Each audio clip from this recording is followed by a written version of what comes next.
Halo teman-teman, perkenalkan nama saya Cindy Jonathan dari Universitas Multimedia Nusantara, Prodi Strategic Communication 2020. Di video kali ini saya akan membacakan hasil karya novelet saya untuk ujian akhir semester mata kuliah Creative Writing and Storytelling.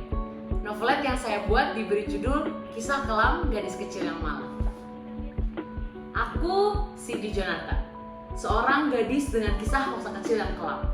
Aku mengalami hal-hal pahit yang tak pernah kuharapkan untuk terjadi saat aku baru berusia 4 tahun. Aku selalu dipanggil dengan sebutan CJ oleh orang-orang terdekatku dan mereka melihatku sebagai seorang gadis yang ceria, ramah, dan juga bersemangat. Mamaku selalu bercerita bahwa aku bahkan tidak pernah menangis saat bertemu dengan orang baru. Aku selalu tersenyum dan juga menyapa hampir semua orang baru yang kutemui. Padahal, aku tidak mengenal siapa mereka. Aku juga tidak pernah terganggu apalagi sampai menangis ketika berada di tempat yang ramai dan bising.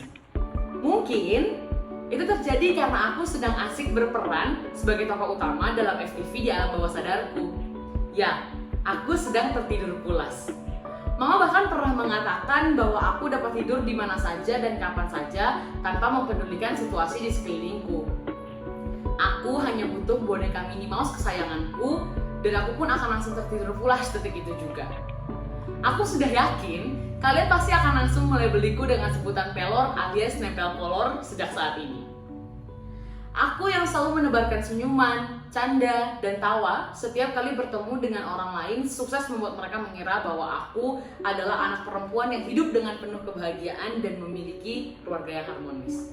Nyatanya, senyuman indah yang selalu keluar dari bibir mungilku ini tak pernah sekalipun mengekspresikan hal-hal yang terjadi dalam hidupku. Canda dan tawa itu juga berbanding terbalik dengan perasaan yang sebenarnya aku rasakan. Apakah kalian tahu, aku merasakan perih dan sakit yang begitu luar biasa.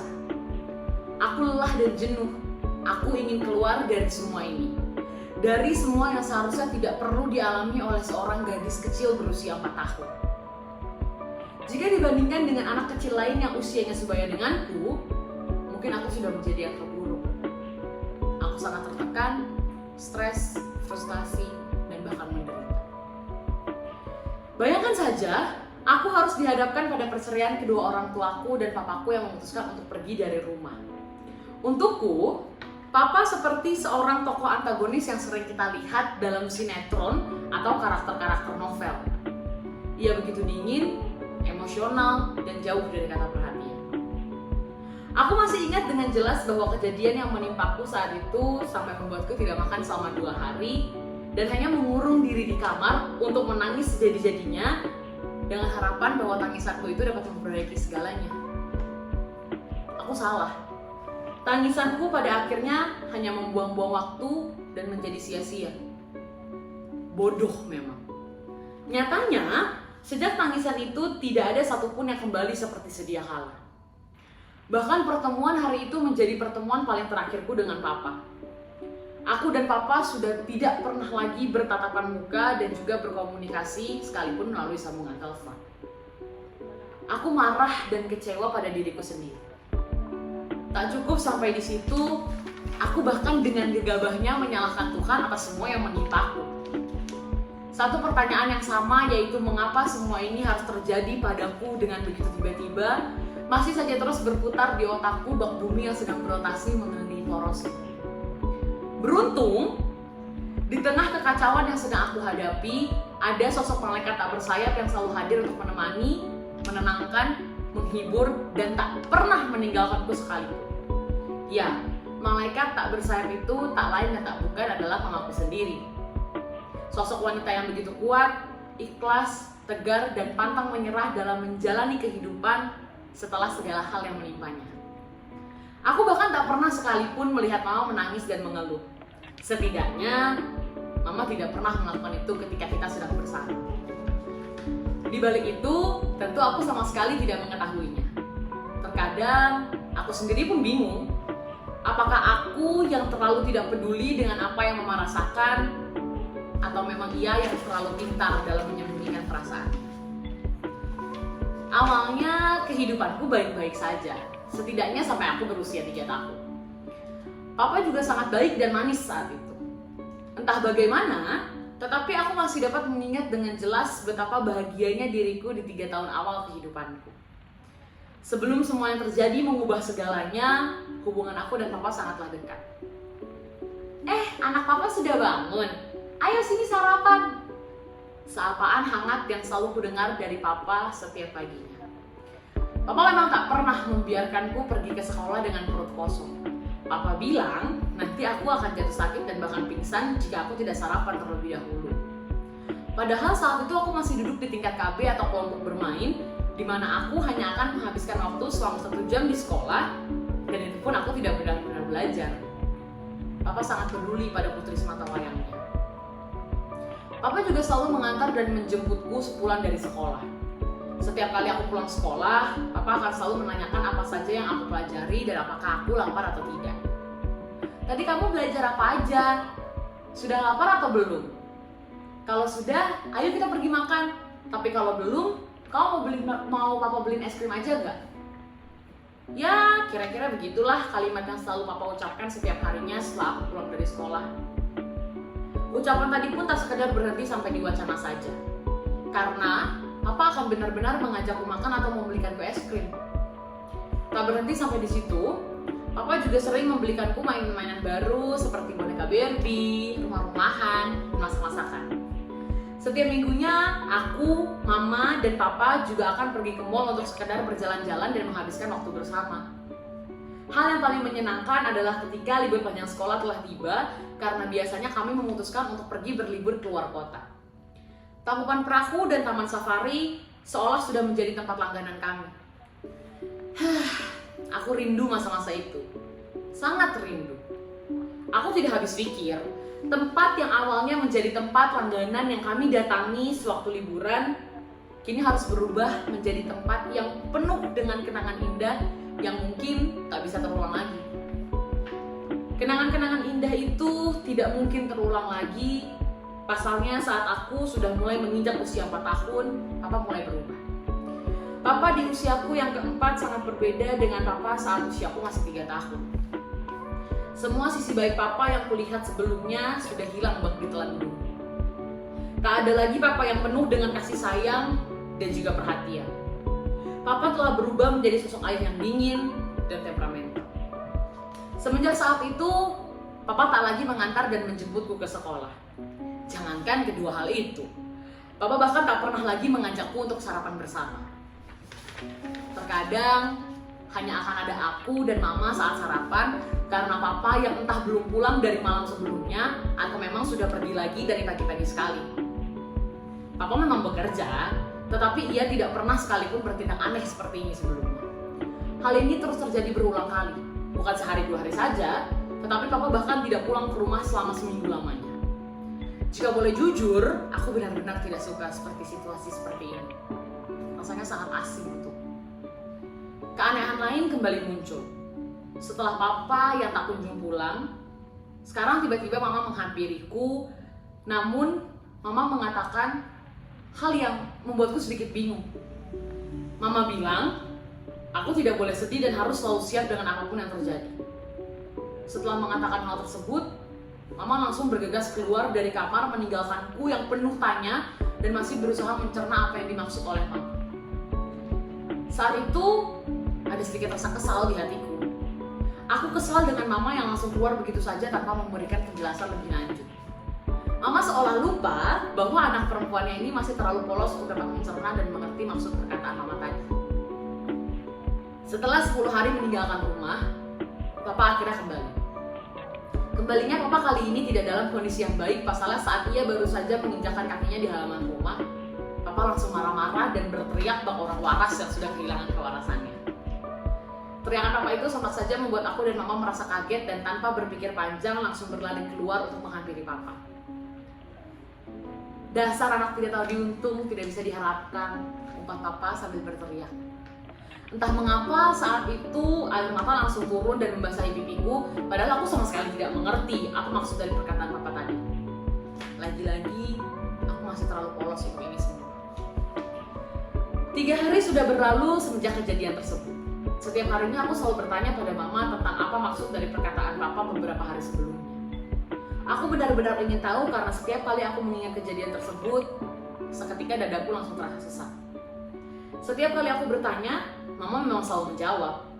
Tetapi jawaban yang dilontarkan Mama bukanlah jawaban yang aku inginkan. Mama selalu menjawab dengan hal yang sama. Itu bukan apa-apa kok. Jangan dipikirin ya. Dada kamu sesak mungkin karena kamu kecapean aja, kata Mama dengan nada coba menenangkan. Sungguh, aku dapat merasakan bahwa Mama sedang menutupi sesuatu dariku. Aku merasa sedikit tenang karena setelah peristiwa yang sangat membingungkan itu, Papa tidak pernah lagi meninggalkan rumah dalam waktu yang lama untuk hal yang tidak jelas. Papa hanya keluar rumah untuk pergi bekerja dan selalu pulang tepat waktu setiap harinya. Meski begitu, ternyata papaku masih belum kembali sepenuhnya. Papa yang manis, penuh kasih sayang dan perhatian belum kembali. Papa masih dingin dan temperamental. Ia bahkan tidak pernah lagi memintaku untuk bercerita tentang apa saja yang aku alami. Hari itu Papa sudah pulang kerja dan di mataku ia terlihat baik-baik saja. Tidak ada sedikit pun amarah yang terukir di wajahnya. Nyatanya, aku salah lagi untuk kesekian kalinya. Dunia benar-benar terlalu rumit untuk aku yang masih terlalu polos. Mana ini anak? Bikin susah terus kerjaannya. Mending saya keluar aja dari sini daripada kayak gini terus, ucap Papa dengan nada yang sedikit meninggi sembari berjalan masuk ke dalam rumah. Dek, dadaku sesak sekali setelah mendengarnya. Jauh lebih sesak dari sebelumnya. Aku juga bisa merasakan panas yang berasal dari telingaku. Apa yang Papa ucapkan tadi sontak membuat pikiranku menjadi tak karuan. Aku bahkan berkata pada diriku sendiri dalam diam, kenapa yang kali ini rasanya jauh lebih sakit ya?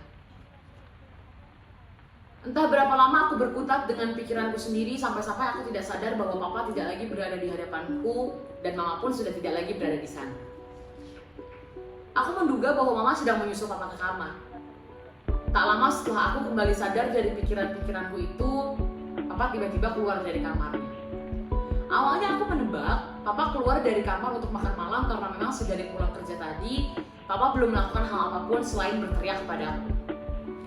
Aku berkata pada diriku sendiri, kumohon, jangan buat tebakanku salah lagi kali ini. Sepertinya aku masih belum juga beruntung. Tebakanku kembali salah setelah aku melihat Papa yang keluar dari kamar dengan turut membawa sebuah koper hitam berukuran cukup besar bersamanya. Aku kesal dan marah pada diriku sendiri, pasalnya kali ini tebakanku benar. Ternyata inilah alasan mengapa sebelumnya aku merasa bahwa ini rasanya jauh lebih sakit. Papa akan benar-benar keluar dari rumah. Ucapannya tadi bukan hanya sekedar angin lalu belakang. Dia serius dengan ucapannya. Kedua kakiku seketika tidak mampu lagi untuk menopang badanku. Aku langsung lemas dan jatuh dengan posisi terduduk detik itu juga. Bersamaan dengan badanku yang terjatuh ke lantai, air mataku pun ikut jatuh tanpa terlebih dahulu meminta izin.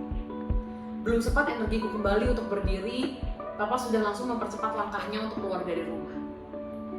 Saat aku merasa energiku sudah kembali, aku langsung berlari keluar dengan harapan Papa masih ada di teras atau setidaknya belum pergi terlalu jauh. Namun sayangnya, aku terlambat.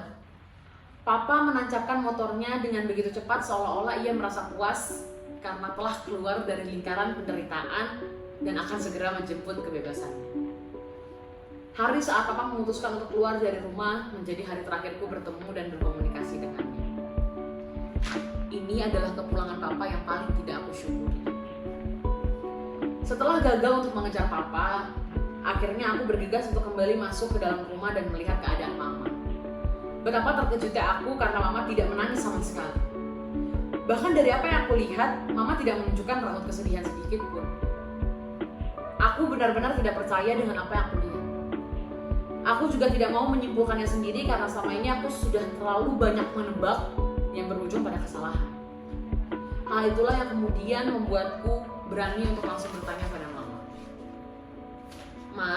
Mama pasti sedih banget ya?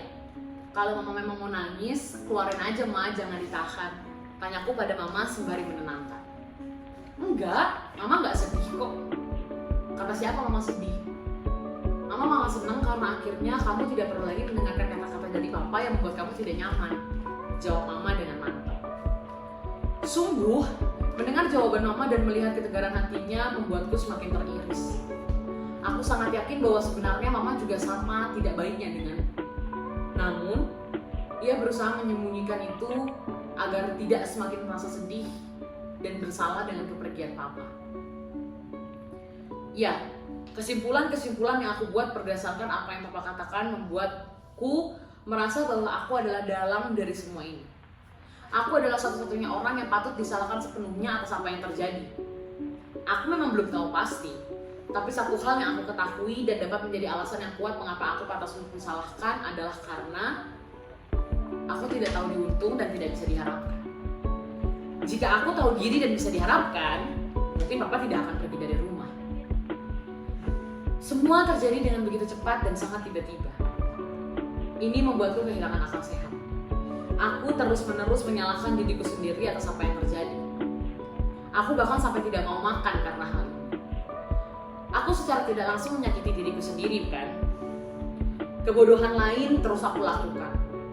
Aku dengan gegabahnya menyalahkan Tuhan atas semua yang terjadi. Aku tidak bisa menerima ini semua. Terlalu banyak tanda tanya dan juga kepingan puzzle yang hilang dari apa yang aku alami. Mengapa semua ini harus terjadi? Mengapa harus aku? Mengapa begitu cepat dan tiba-tiba? Dan pertanyaan-pertanyaan lainnya tak pernah berhenti berputar di pikiranku. Aku benar-benar membutuhkan jawaban dan kejelasan dari ini semua. Segala hal yang terjadi membuatku yang awalnya sangat ceria, ramah, mudah untuk tersenyum dan juga bersemangat harus berubah menjadi seorang gadis kecil yang sedikit lebih murung dan tertutup. Aku bahkan menyebut diriku sendiri dengan sebutan gadis kecil yang malang. Tak berhenti sampai di situ, aku bahkan mentertawai diriku sendiri atas semua yang menimpaku. Tidak ada alasan yang valid tentang mengapa aku sampai melakukan hal itu. Aku hanya merasa bahwa hidup dan kenyataan memang benar-benar sebercanda itu ternyata. Aku benar-benar benci berada di situasi seperti ini. Tolonglah mengerti, ini bukan diriku yang sebenarnya. Usiaku terus bertambah, begitupun dengan penderitaan yang kualami. Aku paham betul, Tuhan tidak pernah menguji umatnya di luar batas kemampuannya. Tetapi mengapa aku merasa apa yang terjadi padaku saat ini sedikit terlalu berat dan berlebihan? Tuhan pasti tahu dan mengerti bahwa aku belum sepenuhnya sembuh dari apa yang terjadi sebelumnya. Lantas, mengapa sekarang sudah ada lagi hal yang sama beratnya yang harus aku hadapi, lalui dan taklukkan? Jika aku mengatakan bahwa aku ingin menyerah saja atau setidaknya beristirahat sedikit lebih lama, apakah Tuhan mengizinkan? Sepertinya kali ini aku sudah benar-benar tidak sanggup lagi. Kali ini yang aku maksud adalah saat aku sedang duduk di bangku sekolah menengah pertama. Beruntung, masa-masa sekolah dasar dapat kulalui tanpa adanya ujian yang berarti. Mungkin itu karena Tuhan memberikanku waktu agar aku dapat mengikhlaskan semua yang terjadi di masa lalu sambil mempersiapkan diri untuk menghadapi ujian-ujian berikutnya yang akan datang silih berganti. Awal masuk SMP, aku baik-baik saja. Aku bahkan sudah mulai perlahan-lahan kembali menjadi seorang gadis yang ceria dan ramah. Setidaknya aku sudah tidak sedingin sebelumnya. Aku sudah mulai bisa tersenyum dan menyapa orang-orang di sekitarku. Ya, walaupun ini semua bukan keinginanku sebenarnya. Aku kembali seperti ini hanya karena aku mendengar saran dari mama. Nanti kalau kamu sudah masuk sekolah, jangan terlalu cuek sama guru dan teman-teman seperti kamu di sekolah dasar ya. Sekarang kamu sudah SMP. Itu tandanya kamu sudah lebih dewasa. Jadi kamu harus bisa menyikapi semuanya dengan baik. Ingat, kamu harus selalu senyum dan bersikap sopan kepada siapapun itu ya. Kira-kira begitulah nasihat yang mama sampaikan kepadaku. Itulah yang kemudian membuatku kembali belajar untuk menjadi diriku yang sebenarnya walaupun terasa begitu berat. Entah mengapa semenjak kejadian itu aku merasa bahwa aku lebih nyaman ketika aku harus menyendiri. Mungkin karena hanya di saat menyendiri itulah aku baru dapat dengan bebas mengekspresikan segala kesedihan dan kekecewaan juga kemarahan yang aku alami. Ini semua aku lakukan karena aku tidak mau dan tidak mungkin menunjukkan perasaanku yang sebenarnya kepada orang-orang. Aku tahu pasti memang akan ada dari mereka yang peduli sepenuhnya padaku. Tetapi aku juga tahu betul tak sedikit dari mereka yang malah akan mengejek. Jadi aku memilih untuk diam dan membohongi mereka semua dengan selalu terlihat bahagia ketika kita sedang bertemu. Jika boleh jujur, aku merasa jauh lebih bahagia ketika aku seperti ini. Awalnya aku pikir jika aku mengikuti saran dari mama untuk bersikap ramah dan sopan, maka kehidupanku di sekolah akan berjalan baik-baik saja. Nyatanya lagi-lagi pikiranku salah. Masih saja salah dan sepertinya akan terus salah karena kehidupanku di sekolah menengah pertama lagi-lagi harus kulalui dengan begitu menyedihkan. Aku menjadi korban bullying. Berdasarkan pada apa yang mereka katakan padaku, aku dapat mengetahui bahwa mereka merundungku karena jika dibandingkan dengan mereka yang seusia denganku, bisa dibilang aku memang memiliki postur tubuh yang lebih besar dari mereka. Aku sendiri pun mengakui bahwa aku memang bongsor, tetapi aku merasa tak habis pikir dengan apa yang mereka katakan padaku. Badan lo gede banget, awas lo, badan lo yang kayak gajah itu ngalangin jalan gue. Lo jalan lama banget sih, pasti keberatan di badan ya. Itu baru sebagian kecil, tapi dari situ kalian pasti sudah bisa membayangkan kan betapa sakitnya perasaanku. Setiap hari aku selalu mendengar ucapan-ucapan itu. Rasanya aku sudah sampai dapat mengingatnya di luar kepala. Awalnya hanya 1 atau 2 orang saja yang bersikap seperti itu. Tetapi karena adanya provokasi-provokasi yang dilakukan, akhirnya tak sedikit yang jadi ikut merundung. Tuhan ternyata masih menunjukkan kebaikannya kepada aku. Di saat aku sudah hampir menyerah dan hanya ingin pasrah pada jalan takdirku, tiba-tiba ada seorang laki-laki yang menghampiri dan mengajakku mengobrol. Aku mengenalnya karena kami memang sudah pernah berkenalan sebelumnya, tetapi sampai saat itu hanya berhenti pada tahap perkenalan saja karena aku memang tidak mau berteman dengan siapapun. Bukan karena aku sombong, antisosial dan lain sebagainya. Aku bersikap seperti ini karena pikiranku memberi sugesti bahwa sekalipun kita menjadi teman, pada akhirnya ia juga akan ikut membuliku sama seperti yang lainnya. Peristiwa bullying ini telah mengubah segalanya.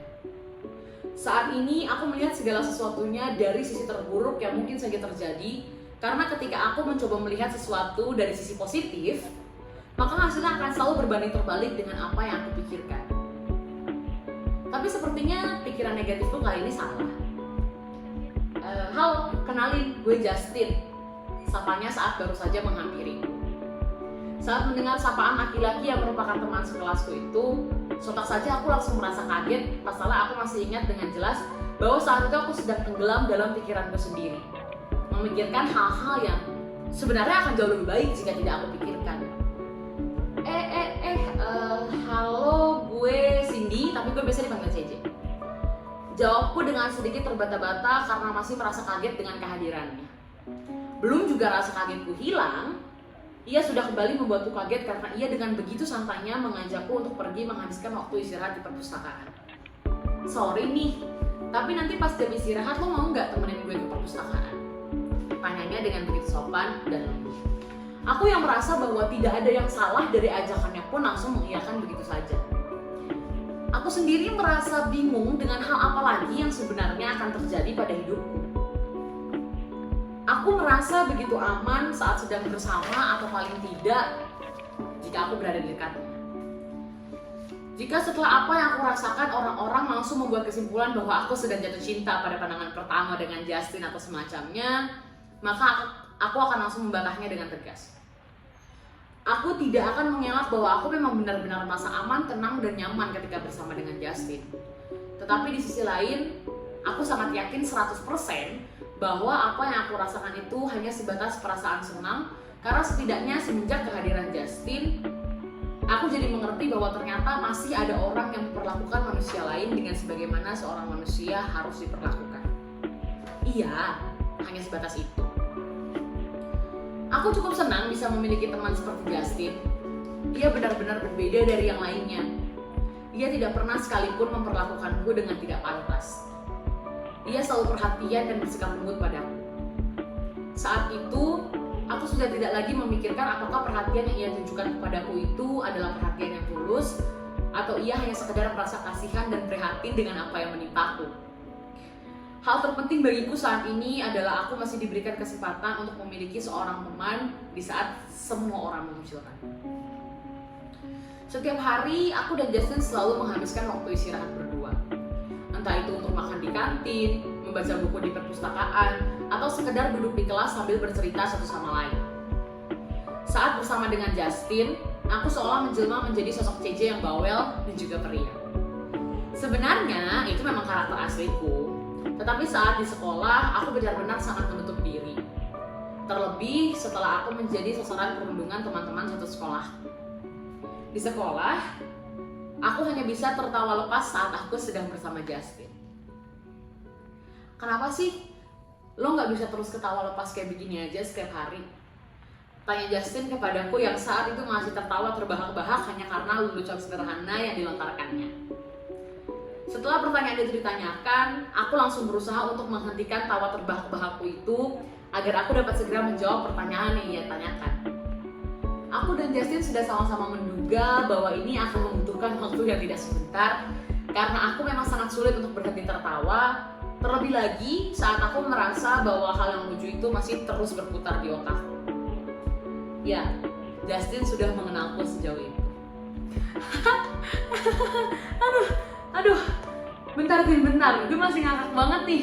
Aduh, jawabku sambil berusaha untuk menyudahi tertawaku itu. Oke, gue gak ketawa lagi. Jadi, jawaban gue untuk pertanyaan lo yang tadi adalah gue gak bisa, Tim. Gue gak bisa ketawa lepas kayak begini setiap hari bukan karena gue gak mau, tapi karena keadaan yang sekolah gak memberikan gue izin untuk ketawa lepas kayak begini setiap hari. Jawabku dengan nada dan pemilihan kata yang terkesan sok dewasa dan sok bijak itu. Aku sendiri pun tidak menyadari apalagi menyangka bahwa ternyata jawaban seperti itulah yang keluar dari mulut. Benar saja, wajah Justin seketika langsung menampakkan raut kebingungannya setelah mendengar apa yang aku katakan tadi. Aku sangat yakin bahwa saat ini ia sama bingungnya denganku. Setelah semua kebingungannya dirasa usai, ia kembali melanjutkan obrolan kami. Kalau begitu, lo ubah, J. Lo yang atur keadaannya. Atur sedemikian rupa sampai keadaan itu bisa memberikan lo izin untuk ketawa lepas kayak begini setiap hari. Dan aku langsung terdiam dan hanyut dalam pikiranku sendiri. Apa yang baru Justin katakan benar-benar menusuk tajam. Aku dan Justin memang baru kelas 1 SMP, tetapi tidak bisa kupungkiri bahwa ia memang memiliki pemikiran yang sangat terbuka dan dewasa. Justin yang menyadari perubahan raut wajahku itu pun langsung dengan sengaja memukul meja agar dapat membuatku kaget dan akhirnya tersadar dari lamunan tanpa arti ini. Aku yang mendengar suara meja yang dipukul dengan cukup keras itu sontak langsung melompat dari kursi dan Justin, ia hanya tertawa puas sambil memasak raut wajah yang polos untuk seolah menunjukkan bahwa ia bukanlah pelaku dari semua ini. Aku merasa sedikit kesal dengan apa yang baru saja ia lakukan karena menurutku hal tersebut sama sekali tidak lucu. Bagaimana bisa ia tetap duduk dengan begitu santainya setelah melihat temannya sendiri hampir kehilangan detak jantungnya? Setelah apa yang ia lakukan ini, muncullah sebuah ide jahil di kepalaku untuk mengerjainya. Aku akan berpura-pura bete dengan apa yang baru saja ia lakukan. Ternyata, tak butuh waktu lama, Justin sudah langsung mengetahui perubahan pada ekspresi wajahku. Saat itu aku benar-benar tidak menyangka karena ternyata ia langsung percaya begitu saja dan sangat panik setelah itu. JJ, lo beneran marah karena gue kagetin? Yah, maaf deh J, gue niatnya bercanda doang itu, katanya dengan kepanikan yang terpancar jelas dari wajahnya. Aku yang baru saja mulai mengerjainya harus mengakui kegagalanku karena baru melihat wajahnya panik saja, aku sudah tidak kuat untuk tertawa. Ia yang mengetahui bahwa aku hanya mengerjainya itu pun malah ikut tertawa. Gue ketawa karena lo yang baru aja mulai ngerjain gue langsung gagal cuma gara-gara ngeliat wajah panik gue. Hahaha, lucu banget sih lo J. Aku yang mendengar ledekan itu hanya bisa mendengus kesal tanpa bisa melakukan apapun lagi. Saat kami sedang asik menghabiskan waktu istirahat dengan mengobrol dan bercanda berdua, tiba-tiba Sari masuk. Ia adalah orang paling pertama yang membuliku tanpa alasan yang jelas. Aku benci ini. Mengapa ia harus datang di jam istirahat seperti ini? Aku memang selalu menerima setiap kata-kata kasar dan cemoohan yang ia lontarkan. Aku tak pernah sekalipun membantahnya. Tetapi jika boleh, aku ingin meminta sekali ini saja. Tolong, tidak dijam istirahat. Kedatangannya memang seorang diri, tetapi ada satu hal yang tidak pernah ia tinggalkan, yaitu wajahnya yang penuh ancaman. Aku mengira ia akan melakukan hal yang biasa ia lakukan, yaitu mengataiku. Tapi kali ini berbeda. Apa yang ia lakukan kali ini justru membuatku kaget bukan ketawa. Jika kalian mengira bahwa ia akan berlutut dan meminta maaf kepadaku setelah semua yang ia lakukan, seperti yang biasa kita lihat pada tayangan-tayangan sinetron, maka kalian salah besar. Hal yang kali ini ia lakukan adalah menarik satu-satunya cowok di ruangan itu untuk keluar dari kelas dan kemudian berteriak memarahinya. Ya, cowok itu adalah Justin, orang yang ia sukai. Perihal itu bukanlah dugaanku semata, karena itu memang benar adanya. Aku mengetahui hal ini karena sekalipun aku selalu menutup diri di sekolah, aku tetap mendengar cerita-cerita yang beredar bahwa Sari memang menyukai Justin, sangat menyukainya. Bukan hanya itu saja, Sari bahkan sudah pernah mengungkapkan perasaannya itu kepada Justin, tetapi ia tidak mendapatkan jawaban yang ia inginkan. Untuk yang satu ini, aku mendapatkan informasinya langsung dari temanku sendiri. Siapa lagi kalau bukan Justin? Dia memang sudah pernah menceritakan hal ini sebelumnya. Aku yang tak percaya pada apa yang baru saja kulihat itu, sontak langsung bergegas keluar dan menyusul kemana Sari akan membawa Justin pergi. Aku bisa mendengar dengan jelas setiap perkataan yang Sari teriakkan pada Justin. Apa yang aku lihat ini membuatku merasa sedikit dejavu. Tuhan seperti sedang memperlihatkanku bahwa seperti inilah kondisi yang selalu aku alami saat Sari membuliku. Sekalipun kali ini bukan aku yang berada di posisi itu, aku tetap dapat merasakan dengan jelas rasa sakit yang sama. Mungkin ini semua aku alami karena rasa sakit itu sudah membekas di dalam hatiku. Lo harus banget yakin sedekat itu sama CJ. Malah setiap istirahat berduaan terus lagi. Gue enek gue liatnya. Tanya Sari dengan nada bicara yang sinis dan juga sedikit meninggi. Justin yang mendapat perlakuan seperti itu tetap berusaha untuk terlihat santai, walaupun sebenarnya aku dapat melihat dengan jelas bahwa ia merasa sangat terintimidasi dengan apa yang Sari lakukan. Setidaknya kalau dibandingin sama lo, ya iya, gue jauh lebih dekat sama CJ. Jawab Justin dengan sedikit menekankan pada setiap kata-kata yang ia ucapkan. Bodoh. Hanya kata itulah yang langsung terlintas di pikiranku setelah mendengar apa yang baru saja Justin katakan pada Sari. Bagaimana bisa ia dengan begitu bodohnya mengatakan hal tersebut pada Sari yang jelas-jelas menaruh hati padanya? Walaupun kenyataannya memang benar bahwa akulah yang lebih dekat dengan Justin daripada Sari. Tetapi fakta tersebut tetap tidak bisa digunakan untuk membenarkan kebodohan yang baru saja Justin lakukan. Aku benar-benar bingung sekarang. Hanya satu hal yang aku tahu. Setelah ini pasti Sari akan semakin membenciku. Kalau begitu jauhin dia. Atau setidaknya jangan pernah berduaan di sekolah sekalipun itu di jam istirahat. Tegas Sari. Aku melihat dengan jelas bahwa saat itu Justin ingin membalas apa yang dikatakan oleh Sari. Tetapi sebelum ia menyanggahnya, Sari sudah terlebih dahulu memotong. Gue paham banget kok, Tin. Ini masih berat banget kan buat lo. Ya walaupun berat juga sih di gue gak sudi, soalnya gue harus lihat lo terus berdua sama CJ. Gue gak sudi banget, Tin. Tenang, gue punya solusi. Ini solusi terbaik yang bisa gue tawarin tuh. Lo lakuin apa yang gue bilang tadi, jauhin CJ, dan gue bakal berhenti bully dia. Tapi kalau lo lebih memilih untuk melakukan hal yang sebaliknya, harusnya lo paham kan apa yang bakal gue lakuin ke CJ setelah ini. Think it carefully ya, Tin. Kata Sari dengan nada yang sedikit mengancam. Aku yang juga ikut mendengar apa yang dikatakan oleh Sari seketika langsung menelan salivaku. Bagaimana bisa ia tega memposisikan orang yang ia suka pada keadaan seperti ini? Sari memang tidak pernah berhenti menyebalkan. Saat itu aku hanya bisa berdoa di dalam hati dan berharap bahwa apa yang akan dikatakan oleh Justin adalah keputusan yang tepat. Oke, gue setuju untuk jauhin CJ asal lo bisa pegang janji lo untuk stop bully dia lagi. itu adalah keputusan final yang dibuat oleh Justin. Bodoh. Justin lagi-lagi melakukan hal bodoh yang benar-benar membuatku tak habis pikir. Hahaha, kalau udah berhubungan sama CJ, segampang itu ya lo ternyata nurutnya. Karena lo setuju, kalau gitu kita diam. Ucap Sari dengan begitu antusias. Saat itu aku dapat melihat dengan jelas betapa merona dan berseri-serinya wajah Sari seolah ia baru saja memenangkan lotre. Berbeda dengan diriku yang saat ini hanya bisa terdiam terpaku setelah menyaksikan apa yang baru saja terjadi. Aku bahkan tidak lagi mampu untuk mendeskripsikan bagaimana perasaanku saat ini. Aku seperti sudah mati rasa. Kupikir begini akan jauh lebih baik, bukan?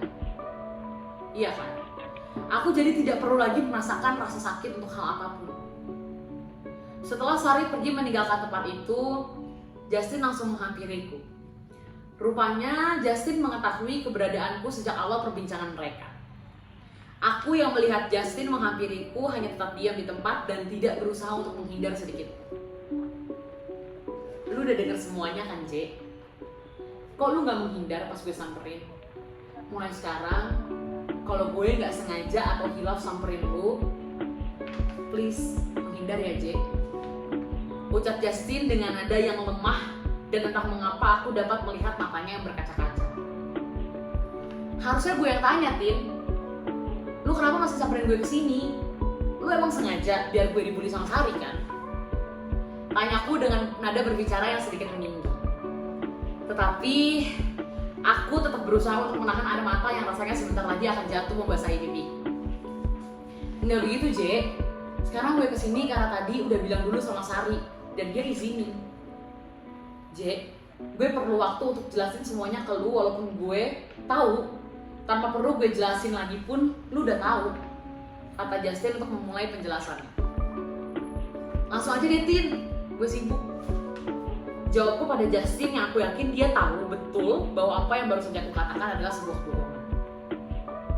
J, mulai sekarang gue gak bisa temenin lo lagi pas istirahat. Lo bisa kan ke kantin atau perpustakaan sendiri? Tanya Justin. Kalau ke kantin atau ke perpustakaan sendirian gue bisa, Tin. Tapi kalau cerita-cerita dan ketawa lepas, gue gak mungkin sendirian kan. Semua itu hanyalah jawaban yang ada dalam pikiranku. Nyatanya aku hanya diam dan tidak memberikan jawaban apapun atas apa yang dia tanyakan. Bukannya aku tidak mau menjawab, aku hanya merasa pertanyaan ini terlalu sulit untuk dijawab. Oke, diem lo gue anggap sebagai jawaban ya, J. Gue tahu ini pasti berat banget, J, buat lo. Dan gue juga tahu lo gak setuju kan sama keputusan yang gue ambil. Tapi ini semua gue lakuin buat lo, J. Gue gak mau lo terus-terusan dibully sama Sari karena alasan yang gak jelas. J, gue lakuin ini bukan tanpa alasan. Gue lakuin ini karena gue mau membuka jalan biar lo bisa mulai untuk mengubah keadaan di sekitar lo. Selama ini, lo gak bisa ketawa lepas dan selalu menutup diri karena lo merasa keadaan yang mengharuskan lo begitu kan? Sekarang udah gak lagi, J. Gak akan lagi. Lo gak harus begitu lagi karena mulai sekarang udah gak bakal ada lagi yang menghalangi lo untuk mengatur keadaan hidup lo. Gue gak bisa kasih tips ke lo cara untuk mengatur itu semua. Tapi pesan gue, tolong atur semuanya sedemikian rupa sesuai dengan apa yang lo suka dan apa yang bisa membuat lo nyaman, sampai pada akhirnya keadaan yang lo atur itu bisa mengizinkan lo untuk ketawa lepas setiap harinya tanpa perlu lagi menutup diri. Bisa ya, J? Ucap Justin dengan nafas yang tersengal-sengal. Gue juga mau minta maaf ya, J. Maaf kalau selama ini gue belum bisa jadi teman dan sahabat yang baik buat lo. Maaf kalau ternyata keputusan yang gue buat ini justru akan membuat lo kecewa atau bahkan benci sama gue. Sekarang gue cuma mau lo tahu aja, J. Kalau lo boleh benci gue sesuka hati lo. Gue gak akan pernah marah untuk hal itu. Tapi gue akan marah banget kalau misalnya gue tahu setelah ini lo masih benci sama diri lo sendiri dan juga keadaan. Gue cuma mau bilang ini aja, J, sama lo. Panjang ya? Gue sengaja, soalnya gue tahu setelah ini gue gak bakal bisa bilang kayak gini lagi ke lo. Kelamaan ya gue. Kalau gitu ini terakhir deh, J. Jaga diri dan bahagia selalu ya. duh, gue pasti bakal kangen banget deh sama lo. Lo jangan pernah lupain gue ya, J. Udah, gue tinggal dulu. Sampai ketemu nanti setelah istirahat. Bye. Tutup Justin. Demi apapun, Justin tidak pernah menasehatiku sepanjang ini. Sekarang Justin sudah benar-benar pergi dan lagi-lagi aku harus kehilangan orang yang sempat membuatku bahagia. Dimulai dari papa dan sekarang Justin, temanku satu-satunya di sekolah. Tuhan, apakah aku pernah melakukan kesalahan yang berat di masa lalu sampai-sampai Engkau harus menghukumku dengan cara seperti ini? Adakah cara lain yang bisa aku lakukan untuk menebus segala kesalahanku di masa lalu? Aku rela melakukan apapun, asal jangan seperti ini lagi Tuhan. Aku lelah, aku benar-benar tidak sanggup lagi. Iya Tin, keputusanmu salah besar. Asal lo tahu Tin, gue itu udah biasa dibully. Gue udah kebal. Jadi gue sama sekali gak masalah kalau misalnya dengan gue dekat dan cerita ke lu akan berdampak ke gue yang dibully sama Sari. Gue akan sanggup itu. Gue akan anggap semuanya sebagai resiko yang harus gue terima, dan itu akan jauh lebih baik buat gue daripada gue sama sekali gak bisa untuk cerita ke siapapun di saat gue lagi sedih. Tin, hal paling bodoh yang pernah gue dengar dari mulut lo adalah permintaan maaf yang lo ucapin karena lo merasa belum bisa jadi teman yang baik buat gue. Itu bodoh banget, Tin. Lo itu udah berhasil jadi teman terbaik gue, dan sampai kapanpun akan selalu kayak gitu. Tin, gue janji gak akan pernah lagi benci sama diri gue sendiri dan juga keadaan. Soalnya kalau lagi marah serem, gue takut. Lo jaga diri ya Tin. Gue harap setelah ini lo bisa lakuin banyak hal yang bakal bikin lo bahagia, karena gue tahu sebagai temen gue cuma bisa ngerepotin dan gak pernah bikin lo bahagia. Semoga nanti kita bisa kayak gini lagi ya Tin, tapi di keadaan yang jauh lebih baik. Ucapku yang lagi-lagi hanya di dalam hati. Justin, ia tidak jahat. Aku juga tidak pernah mengatakan bahwa ia tidak akan pergi menjauhiku. Aku hanya pernah mengatakan bahwa Justin akan selalu memperlakukanku layaknya seorang manusia harus diperlakukan. Aku dan Justin memang satu sekolah, bahkan kami satu kelas. Namun, fakta tersebut tak berhasil membuatku kembali dekat dengannya setelah kejadian yang terjadi dengan begitu tiba-tiba itu. 1 tahun berselang, saat kami sama-sama duduk di bangku SMP kelas 2, Justin memutuskan untuk pindah sekolah ke luar kota. Ia harus ikut dengan ayahnya. Entah mengapa, aku tidak sesedih itu saat momen kepindahan Justin tiba. Aku tidak mengerti apakah ini semua karena aku yang memang benar-benar sudah mati rasa, atau aku yang sudah berhasil pelan-pelan mengatur keadaan. Jujur saja, kata-kata Justin itu selalu terngiang di pikiranku sejak pertama kali ia mengatakannya. Setelah Justin pergi keluar kota, aku kembali melalui masa-masa SMP-ku seorang diri. Bedanya, kali ini aku sudah bisa tersenyum dan bercanda. Aku juga tidak tertutup sebelumnya. Hal ini karena beberapa orang memang sudah mulai terbuka dan mau mengajakku untuk berbicara. Soal Sari, semenjak perjanjiannya dengan Justin waktu itu, dia sudah tidak pernah lagi membuliku. Walau tak pernah sekalipun kata maaf terucap dari bibirnya, tapi aku tetap bersyukur karena setidaknya keadaan sudah membaik dan mulai perlahan-lahan menunjukkan keberpihakannya padaku. Sejak saat itu, aku mulai perlahan-lahan bangkit dari segala penderitaan dan keterpurukan yang aku alami. Aku berusaha keras untuk itu. Banyak hal yang kulakukan. Aku mulai menyibukkan diri dengan melakukan berbagai hal seperti mendaftarkan diri menjadi anggota OSIS, mengikuti les bahasa Mandarin, dan banyak kegiatan lainnya. Aku mengikuti banyak kegiatan seperti ini bukan sebatas pada aku yang ingin menyibukkan diri. Ini semua aku lakukan karena aku ingin membalas dengan halus segala hinaan dan cemoohan yang pernah mereka lontarkan padaku. Aku ingin membuktikan pada mereka semua bahwa aku tidak selemah yang mereka bayangkan. Selama ini aku memang hanya diam dan selalu menerima setiap perkataan tak terpuji yang mereka lontarkan. Tetapi satu hal yang tidak mereka ketahui, bahwa di balik diamku yang kusimpan rapat-rapat, ada banyak hal yang tidak mereka ketahui. Salah satunya adalah Aku yang secara sengaja tidak pernah memberitahu kepada siapapun bahwa aku mendapatkan ranking 1 di kelas. Itu memang hal yang membanggakan untukku. Aku juga ingin hal tersebut diketahui oleh banyak orang. Tetapi aku tidak mau membuat orang-orang yang sudah memperlakukanku dengan tidak pantas itu merasa malu dan kehilangan dukanya setelah mereka mengetahui bahwa mereka tidak ada apa-apanya jika dibandingkan dengan orang yang selalu mereka bully.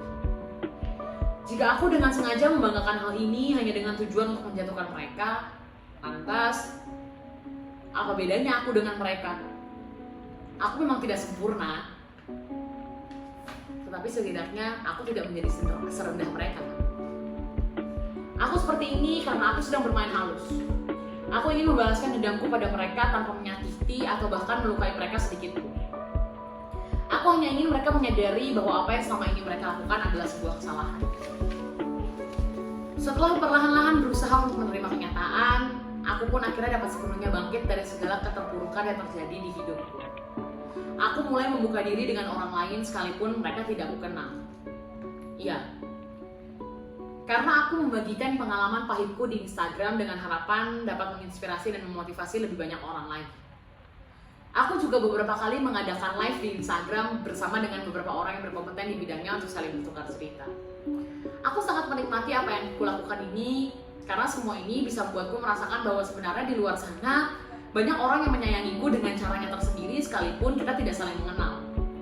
Aku merasakan cinta yang begitu luar biasa yang belum pernah kurasakan sebelumnya. Selain aktif berkegiatan di luar sekolah, aku juga terbilang sangat aktif dengan kegiatan sekolah.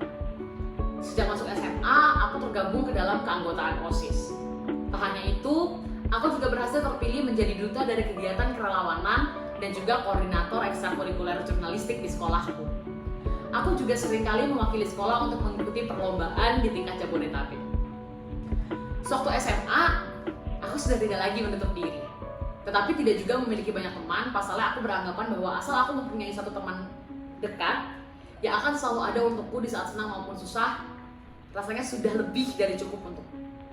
Tidak, ini bukan saran dari Justin. Ini murni pemikiranku sendiri yang memang didasari oleh hubungan pertemananku dengan Justin sebelumnya. Ia yang secara tidak langsung mengajarkanku bahwa kita tidak perlu memiliki banyak teman. Hanya satu yang selalu ada saja sudah cukup. Saat ini aku benar-benar bersyukur dengan semua yang sudah terjadi dalam hidupku. Aku sudah tidak lagi menyesali apapun. Aku merasa bahwa ini adalah cara Tuhan untuk menjadikanku jauh lebih kuat daripada mereka yang seusia denganku. Aku adalah orang terpilih yang Tuhan tempa terlebih dahulu. Aku benar-benar jauh lebih kuat dan tabah sekarang. Tidak akan ada lagi hal sekecil apapun yang bisa melemahkanku. Aku sudah menjadi diriku yang baru. Aku juga sudah berjanji dengan diriku sendiri bahwa aku tidak akan pernah lagi menutup diri dan menyalahkan segala keadaan yang terjadi. Belasan tahun berlalu. Setelah perjalanan panjang yang sangat berliku, gadis kecil nan malang yang tadinya sangat menutup diri akhirnya memutuskan untuk perlahan-lahan bangkit dan keluar dari keterpurukan. Memang tidak mudah, banyak rintangan yang harus dihadapi. Tak sedikit pula kerikil-kerikil sampai batu besar yang memang seolah sudah disiapkan untuk menjadi penghalang. Semua itu sudah berhasil dilalui sekarang. Sekarang, aku sudah bertumbuh menjadi sosok gadis yang baru dan akan mulai menceritakan kisah hidupku sebagai seorang gadis remaja yang sudah bangkit dari kejam dan pahitnya masa lalu. Sekian novelet hasil karya saya yang berjudul Kisah Kelam Gadis Kecil yang Malang. Terima kasih sudah mendengarkan.